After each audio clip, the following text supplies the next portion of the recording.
Topic है agonist. Agonist हर वो substance होता है जो कि इंट्रासेलुलर लीजेंड्स यानी इंट्रासेलुलर हार्मोन है या न्यूरोट्रांसमीटर है, इसकी एक्टिविटी को मेमिक करता है।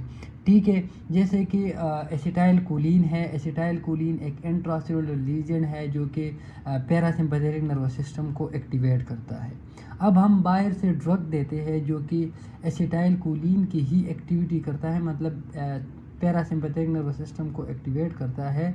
सो उस ड्रग को हम एगोनिस्ट कहते हैं। ठीक है, लेकिन उस ड्रग को हम फिर मस्कुरेनिक एगोनिस्ट कहते हैं क्योंकि वो मस्कुरेनिक रिसेप्टर्स को एक्टिवेट या स्टिमुलेट करता है। इसी तरह जो नॉरएपिनेफ्रिन है, नॉरएपिनेफ्रिन भी एक इंट्रासेलुलर न्यूरोट्रांसमीटर है जो कि सिंपैथेटिक नर्वस सिस्टम को एक्टिवेट करते हैं। ठीक है, अब हम बाहर से ड्रग देते हैं जो कि सेम सिंपैथेटिक नर्वस सिस्टम को एक्टिवेट करता है, और जो सिंपैथेटिक नर्वस सिस्टम की जो रिसेप्टर्स होते हैं, एड्रेनर्जिक रिसेप्टर्स हैं, उसको एक्टिवेट करता है, तो उसको हम एगोनिस्ट कहेंगे, एड्रेनर्जिक एगोनिस्ट। फुल एगोनिस्ट वो ड्रग होता है जो मैक्सिमम बायोलॉजिक रिस्पांस प्रोड्यूस करता है। यानी ये ड्रग जो है ये एंडोजीनियस लीजन या एंडोजीनियस जो न्यूरोट्रांसमीटर्स है या जो हार्मोन्स होता है उसको मेमिक करता है, यानी सेम बायोलॉजिक रिस्पांस प्रोड्यूस करता है। जितना रिस्पांस एंडोजीनियस लीजन प्रोड्यूस करता है उतना ही रिस्पांस ये ड्रग प्रोड्यूस करता है, तो इसको हम फुल एगोनिस्ट कहते हैं। ठीक है, जैसे कि फिनाइलेफ्रीन है। अब फिनाइलेफ्रीन को हम बाहर से देते हैं, इसकी एग्जांपल है फिनाइलेफ्रीन। सो अल्फा 1 रिसेप्टर पे जो एड्रेनलिन जितना रिस्पांस प्रोड्यूस करता है उतना ही रिस्पांस फिनाइलेफ्रीन प्रोड्यूस करता है, तो इसको हम कहते हैं कि ये है फुल एगोनिस्ट। ठीक है, इसी तरह जो मस्कुरेनिक रिसेप्टर्स है M3 रिसेप्टर, ये M3 रिसेप्टर जो है ये यूरिनरी ब्लैडर पे लोकेटेड होता है। ठीक है, सो एसिटाइल कोलिन जितना रिस्पांस M3 पे प्रोड्यूस करता है उतना ही रिस्पांस बीटा निकोल M3 पे प्रोड्यूस करता है। बीटा निकोल जो है ये एक्स्ट्रा एक्सोजीनियस लीजेंड्स होता है, इसको हम बाहर से देते हैं, ये ड्रग है। ठीक है, इसी तरह आइसोफ्रेट्रेनोल। सो एड्रेनलिन या नॉरएपिनेफ्रिन जितना रिस्पांस B1 बीटा 1 और बीटा 2 रिसेप्टर पे प्रोड्यूस करता है उतना ही रिस्पांस आइसोप्रेट्रेनोल प्रोड्यूस करता है, तो इसको हम कहते हैं कि ये है फुल एगोनिस्ट। ठीक है, ये एंडोजीनियस लीजन को मेमिक करता है।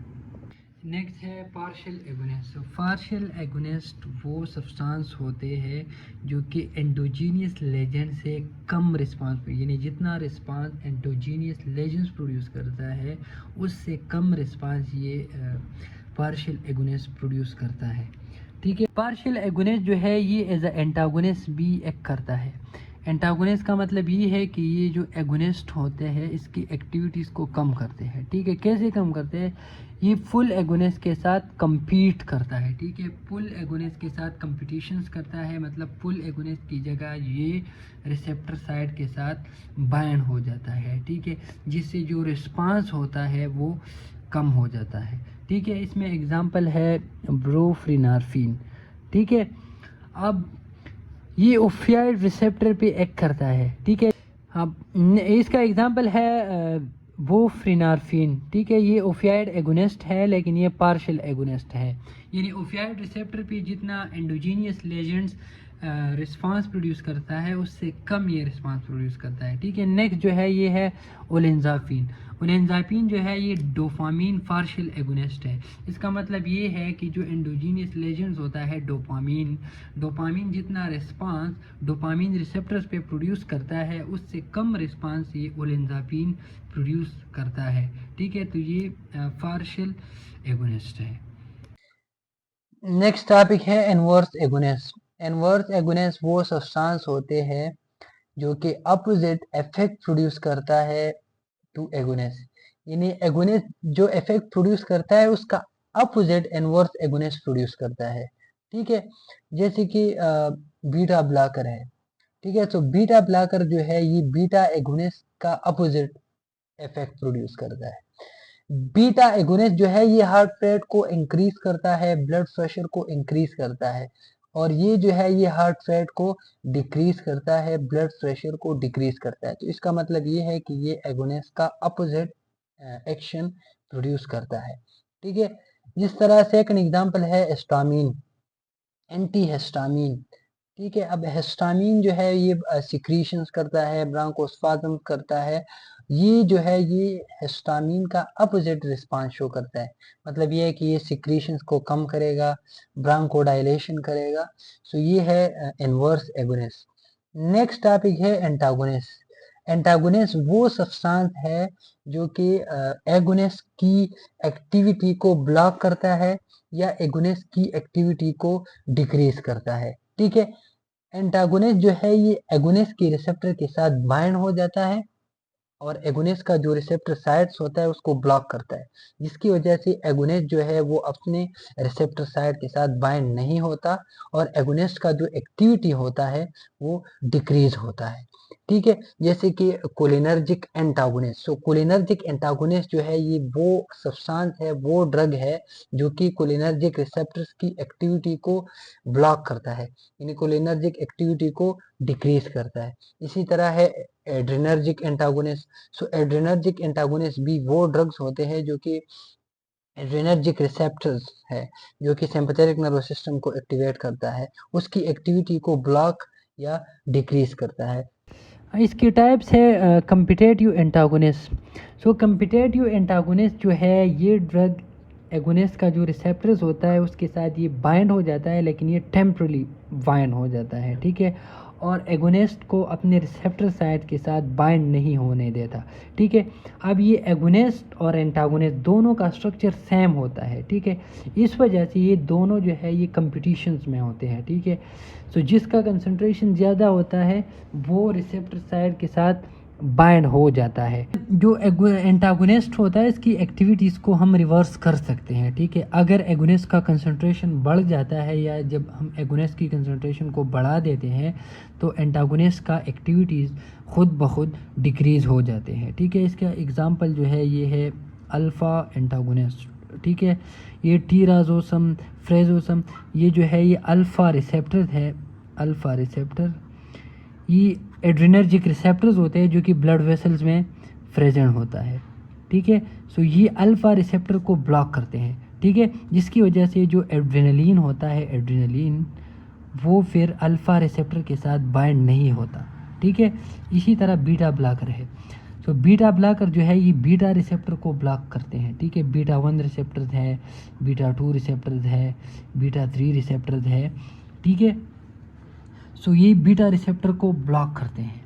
ठीक है, जो प्रोफ्रेनलोल है, प्रोफ्रेनलोल ये बीटा रिसेप्टर को ब्लॉक करता है, जिसकी वजह से जो सिंपैथेटिक एक्टिविटीज़ होते हैं वो डिक्रीज़ हो जाते हैं। ठीक है, नेक्स्ट जो है ये है इर्रिवर्सिबल एंटागोनिस्ट। इर्रिवर्सिबल एंटागोनिस्ट जो है ये रिसेप्टर साइट के साथ कोवैलेंट बॉन्ड बनाता है। ठीक है, सो कोवैलेंट बॉन्ड जो है ये एक स्ट्रांग बॉन्ड होता है। इसका मतलब ये है कि ये फिर डिसोसिएट नहीं होता, ये रिसेप्टर्स को परमानेंटली ब्लॉक करता है। ठीक है, एग्जांपल है एस्पिरिन। एस्पिरिन जो है ये एनसेड में आता है, non steroidal anti inflammatory drug, जो कि पेन इन्फ्लेमेशन वगैरह में यूज़ होते हैं।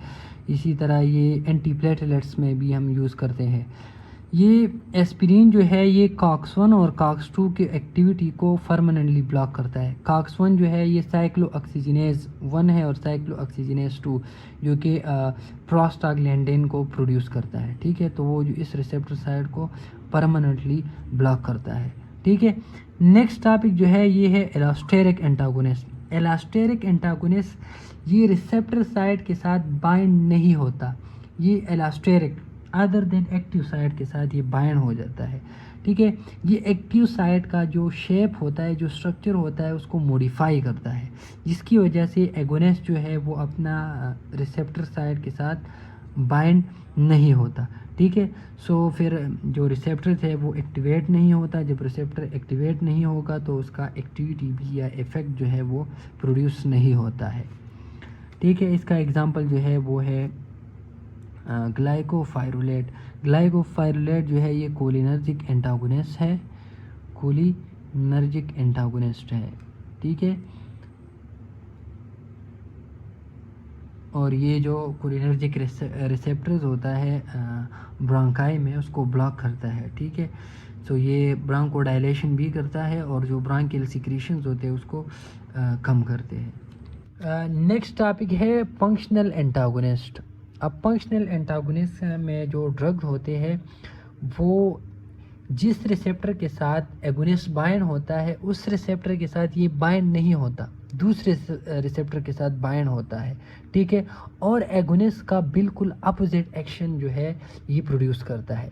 अब जैसे कि हिस्टामीन है, सो हिस्टामीन जो है ये H1 रिसेप्टर के साथ बाइंड होता है। ये ब्रोंकाई में जो है वो H1 रिसेप्टर्स होते हैं, H1 रिसेप्टर्स भी होते हैं और β2 रिसेप्टर्स भी होते हैं, ठीक है। तो हिस्टामीन जो है ये H1 रिसेप्टर के साथ बाइंड हो जाता है और ब्रांकस को कंस्ट्रिक्ट करता है। इसी तरह जो ब्रांकियल सिक्रीशंस होते हैं उसको इंक्रीज करता है, ठीक है। अब इसके अपोजिट वे जो है एफिनेफ्रिन।